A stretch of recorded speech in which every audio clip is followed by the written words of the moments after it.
Ahead on our news tonight, identified. The 3 tourists who lost their lives in Exuma are named. The latest on their mysterious deaths coming up. Plus, a man lucky to be alive tonight while another is not so fortunate. And later, a major announcement by CBL Group's Alive.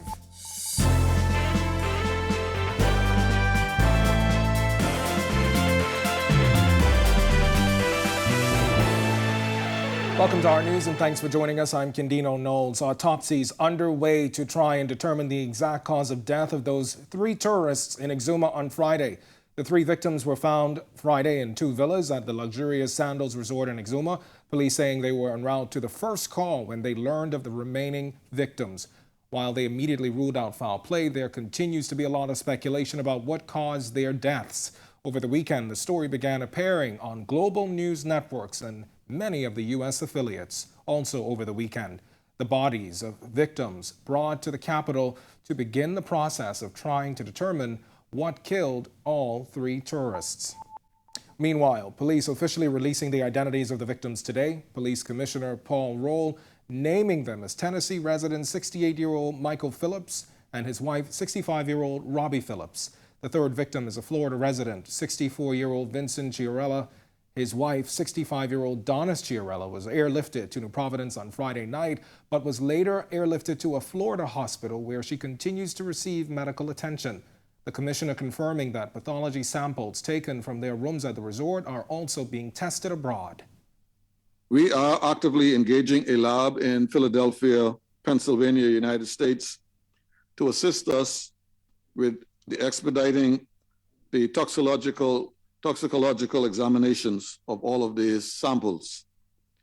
Once those examinations are done, our pathologists would be able to provide us with an official report as to the exact cause of death and help us to determine exactly what has happened. Now, Commissioner Rolls says both couples sought medical attention but remains tight-lipped about what may have caused their deaths. We really want to know what caused this without speculation. I've seen a lot of the misinformation in the public domain. What I would ask people to do is to take what we are giving you. We are giving you the facts, unless you can at some point prove us wrong, but we would give you the true facts as they are. All right, that was Police Commissioner Paul Roll. This is a developing story that we are following. For the latest on this and all of today's top stories, be sure and visit our news on Facebook. Well, a man in his 70s is dead after crashing his car into an office building this morning. Jared Higgs tells us the man had some sort of physical complication while driving, and the lone employee in the building narrowly escaping being struck. Oh, inches, literally inches. That's how far away 44-year-old Nkrumah Johnson was from being struck by a Honda CR-V that plowed into the office where he works this morning. Well, the brother first it was obviously a shock, you know what I mean, and then just natural reaction took over and got out of the way. According to police, it was shortly after 8 a.m. when the elderly driver of the vehicle was traveling south along Mackey Street when he started having some physical complication. Drivers started blowing their horns at the man. Police press liaison officer Superintendent Audley Peters tells us what happened next. He then turned east onto Chesapeake Road, and losing control, he eventually collided into the single-story structure. Footage shows where the man's CR-V went straight through one side of the building and out of the other side. A screen door of some kind lodged through the windshield. Johnson, who has worked at the office for about 10 years, tried to assist the driver and called an ambulance. At first he was conscious. He had trouble breathing. And by the time the ambulance arrived, he had stopped breathing, succumbed to his injuries. Yeah. Police are calling the fatality an unclassified death. Johnson, a father of 1, escaping the ordeal with minor cuts and bruises. Split second, 1 minute, everything was normal. The next minute, the car in the office, you know. Ever thought that a building would come, or a vehicle would come through the building? No, I never expected this, though. This was a shock to me. Reporting for our news, I am Jared Higgs. All right, it's time now for your first look at temperatures. Meteorologist Greg Thompson is standing by in the Weather Center. Greg? Thanks, Kendina, and welcome everybody for our first look at weather on this first day of the week, Monday. Of course, we had some showers earlier today. Still seeing a few of those out there in the partly cloudy skies outside the studios right now. 79 degrees is our current temperature. Wind slightly breezy out of the northeast at 13 miles per hour. Your face-like temperature, humid 80 degrees. Satellite view across the area, that upper level disturbance out to the east, and then we have a big low pressure to the north with a trailing trough across the central Bahamas. Showers and thunderstorms persistent across that area with some thunderstorm activity as well. A couple of spotty showers across the northwest Bahamas. That system will remain in place throughout the night and into tomorrow. That is your first look at weather. Your extended forecast is still to come. All right, thanks, Greg. Still to come on our news, the major announcement by telecoms provider Alive. Plus, on the front line, one child sex abuse advocate continues the fight. And later, Youth in Parliament is back. Find out when our news returns.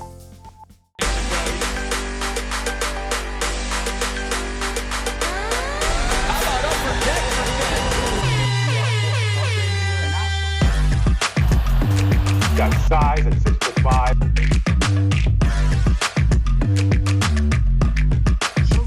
Hi, this is Shamik.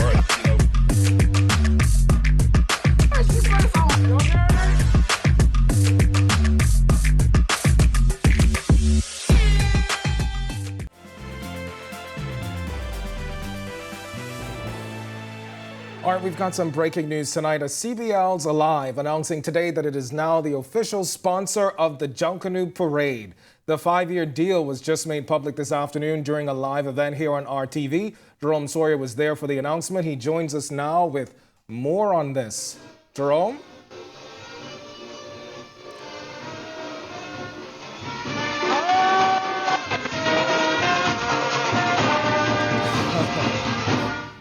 Woo!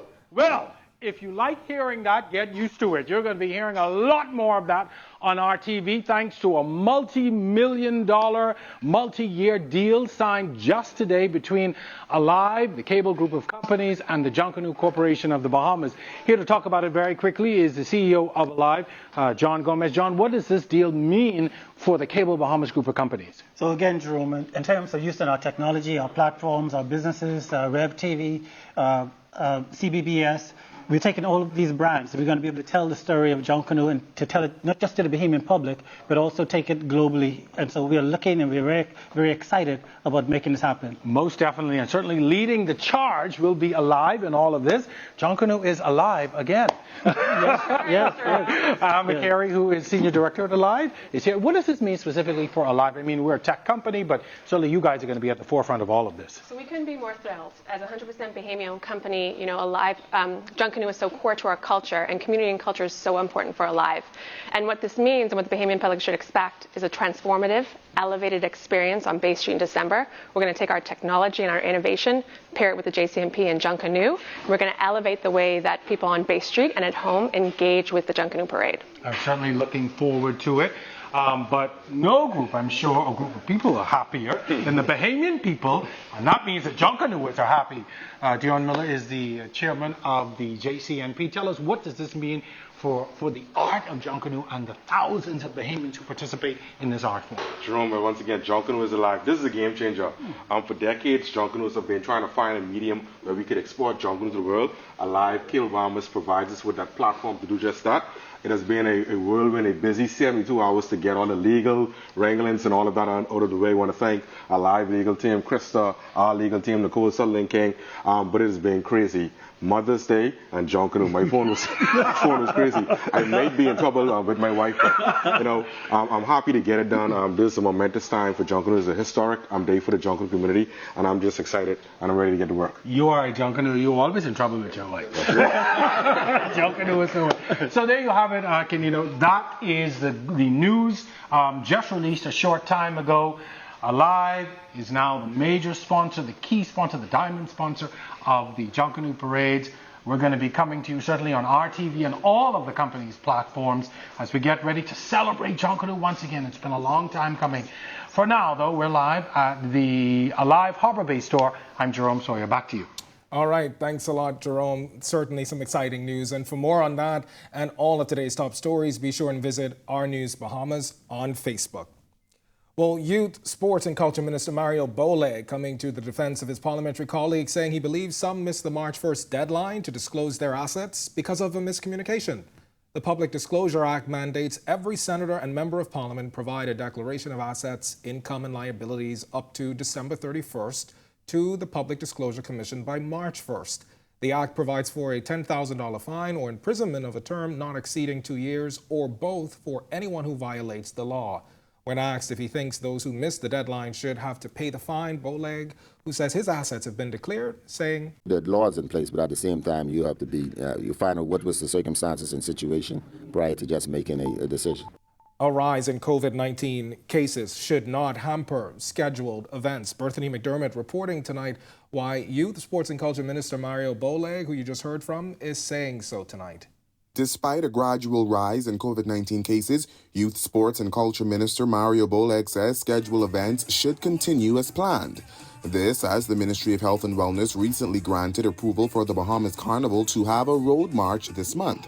I think if we keep that down below 2025, that's a little bit high on what we've been seeing in the past few months, but I believe that it will continue to be reduced, and I think the cultural events will continue to go on. I believe Bahamians they don't want to see us go back to the days of being locked down. The Ministry of Health reported 37 new cases on Saturday and 16 on Sunday. The road march is permitted to have up to 500 people and is slated for May 21st from 8 a.m. to 2 p.m. The announcement followed a bubble carnival event back in November, which was the first carnival event held since the pandemic began. As this event will no doubt draw large crowds, Bowleg was asked if there is a concern that it could be a super spreader event. I wouldn't say there's no concern, but I think that there was protocols that have been made to understand that were put in place by the medical professions. And also, too, that's supposed to be almost like a parade on drive-by. There shouldn't be no one in the streets. There should be people on the trucks, I was made to understand, and in vehicles. So it shouldn't be the norm that we've used to seeing. With such a large event attracting hundreds of people, how will protocols be enforced? The protocol officers, I'm sure that the medical professions who made the decision will ensure. We still got a protocol, COVID officers, I should say, standing by. So they'll be around to ensure that the whatever protocol that is placed is enforced. And I probably will come by myself and look for you to make sure we see that happens. And should the COVID situation change ahead of the event? But I'm sure you, if the case rises, the medical professionals will make a decision that will be more beneficial to the Bahamian people. Reporting for Our News, I'm Berthany McDermott. When our news comes back from the break, a child abuse advocate continues the fight. Plus, DeAndre Ayton and the Suns now tied at 2 with the Mavericks. And later, the next generation of leaders to grace the halls of Parliament once again. Find out the return of youth in Parliament. The details when our news comes back.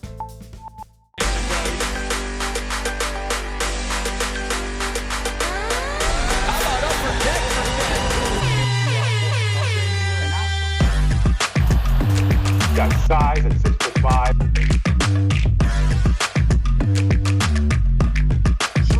Hi, this is Shamik.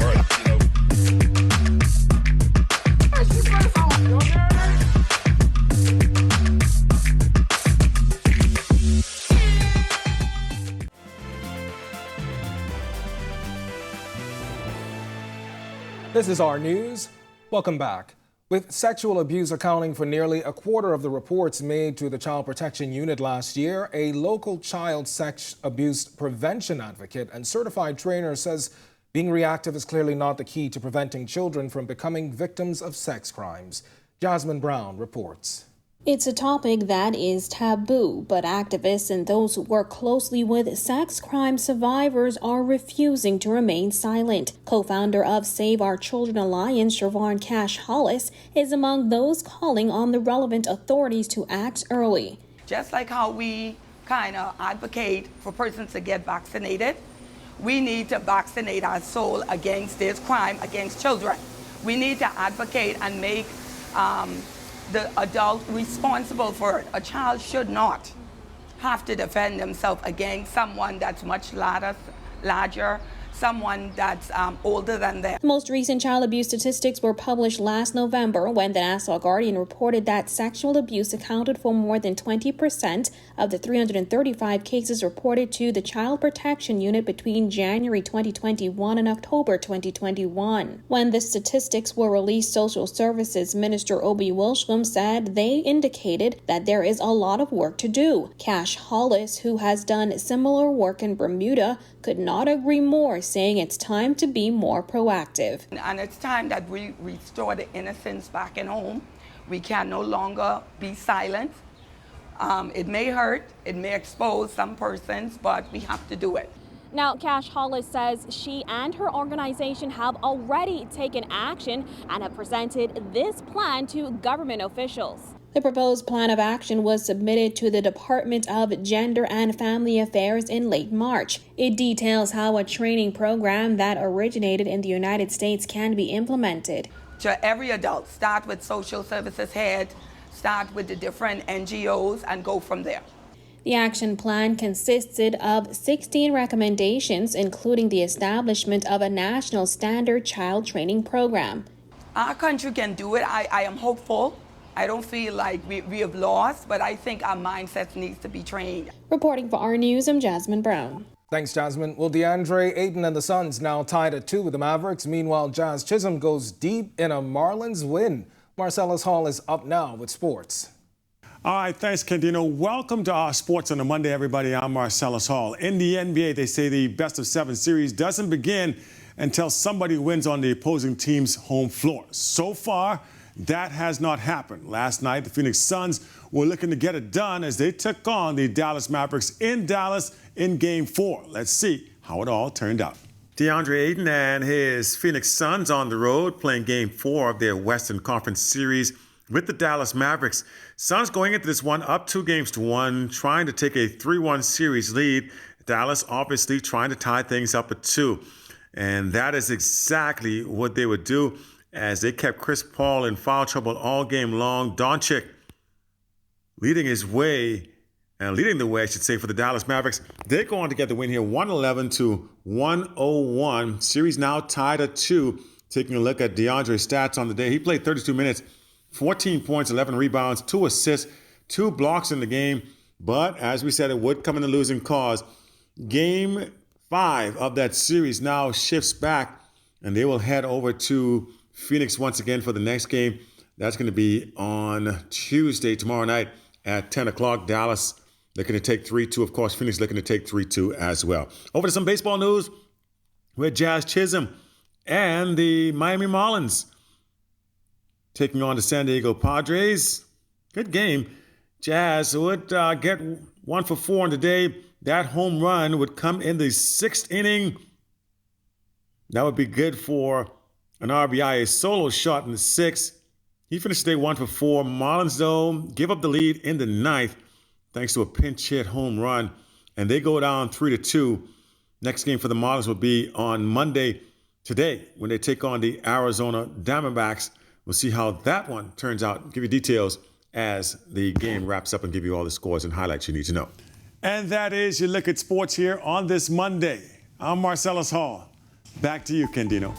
All right, thanks a lot, Marcellus. Well, still to come on our news, Greg is back in the Weather Center with your extended forecast. And later, the country's best and brightest youth are back in Parliament. Find out when our news returns.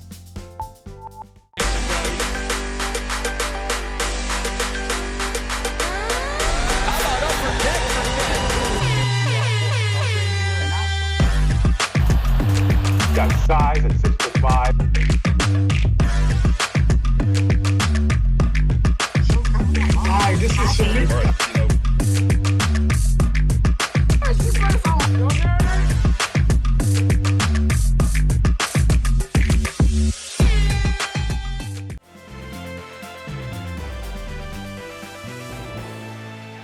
Welcome back to our news. It's time now for your extended weather forecast, and Greg is back in the Weather Center with a look at conditions for the week ahead. Greg?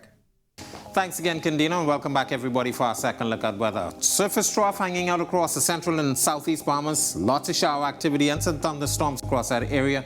That surface trough will continue to slide slowly towards the southeast, but most of the moisture will remain in place. So we're looking for some more showers and isolated thunderstorms throughout the night and into tomorrow. That system is attached to a low-pressure system that moved off the United States of America. Of course, this is the month before the hurricane season. We are going to continue to watch this as most of the models are tracking this towards the south. Should drop near the northwest Bahamas throughout the rest of the week and across Florida, so moisture will be in place. Showers and thunderstorms will be in your forecast for the next couple of days. Boating forecast for the northwest Bahamas tonight through tomorrow. Small craft caution in place for you guys. Your winds will be out of the north to northeast at 15 to 20 knots. Seas 4 to 6 feet over the ocean. Your low tide will be at 9:12 tonight. For the central and southeast Bahamas, we have a northeast to easterly flow, slightly weaker, 10 to 15 knots. Seas will be running 2 to 4 feet over the ocean. Here's a look now at your national forecast.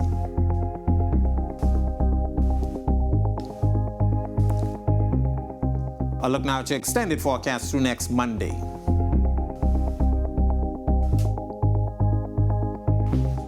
We will continue to track that low pressure system as it drops near the northern Bahamas. Should be a non-tropical low. That's a look at our weather. Back to you, Kendino. All right, thanks a lot, Greg. Well, after a 2-year hiatus, the Division of Youth announcing the spring sitting of Youth in Parliament this Friday. The event will bring together 39 young men and women from across the country to discuss national issues such as gender-based violence and mental health. Minister responsible Mario Boleg stressing the importance of the program. I think it's important for us to understand Youth in Parliament is not just a platform for youths to just go there and pretend or act in a display of the present parliamentarians, but also to bring truth and facts of their feelings, which us who are current parliamentarians and policymakers must pay attention to. I expect to be present there, and I have asked all of my colleagues to tune in if they are unable to make it there, because when we are about to make policies, sometimes it's very much important that the young people are sitting around the table. Youth in Parliament is typically held during Youth Month in October, but will also be held in May this year. Youth Coordinator for Grand Bahama and Program Lead Carla Brown Roker explaining what makes this program so unique. It continues to serve as a platform by which our youth share their views on national issues.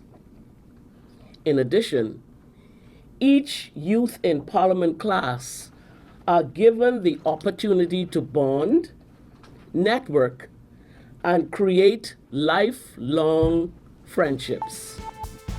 All right, and we wish them all the best this Friday. For more stories like this, be sure and visit us on Facebook at R News. Thank you for joining us for R News tonight. On behalf of the entire team, I'm Kendino Knowles. We'll see you right back here tomorrow night. Until then, have a beautiful evening.